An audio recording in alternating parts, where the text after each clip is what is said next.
We now have black and white evidence that the FBI interfered in the 2016 election. And then when they failed to get their candidate elected, Hillary Clinton, then they just set out to destroy the Trump administration.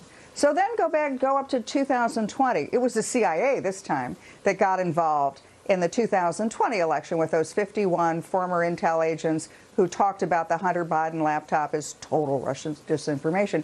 So they've gotten away with it for 2 elections. They're for sure going to get away with it, try to get away with it in 24, right? Because there's no consequence.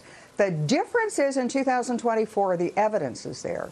We now have the Durham investigation. We have all the congressional investigations. There is now hard evidence that there was election interference by the U.S. intelligence agencies and the Department of Justice. They've got to be terrified, those individuals have to be terrified that a Republican president comes in the 2024 election with a Republican attorney general, investigates them and charges them all with the crimes they've committed over the last 8 years. Well, we'll see about that. You're right. There are questions around these elections because of this interference. Do you think there will be election interference then in 24? Take it to the bank. They will absolutely interfere in 2024. We're not sure how, but they will absolutely interfere, not only because they're not going to like whoever the Republican candidate is, but because they're going to protect their own hides. That's why they were talking to their own people, and the whistleblowers have brought this up, that they were told, don't put anything on paper, just tell us orally. They knew that they were doing stuff wrong. They knew that they were going to be liable for prosecution.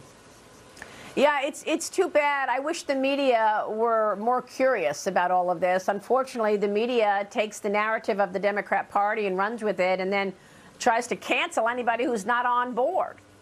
Well, they're in the same position. They can't possibly admit they were wrong because that sort of it just undercuts their whole reason for being. So they're going to continue to have the fake narrative, and they're going to continue to cover up and pretend that nothing bad went on. I mean, they're all in it together. This is what the terrible thing is. These people are selling the country.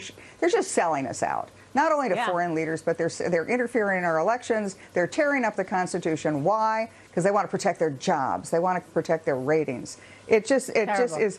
I never thought I would be this upset about how anybody in the government was performing, but this is just a gut punch to the American people. It really is, and it's because you're a patriot. You don't want to see this kind of injustice. I agree with you. KT, it's good to see you. Thank you.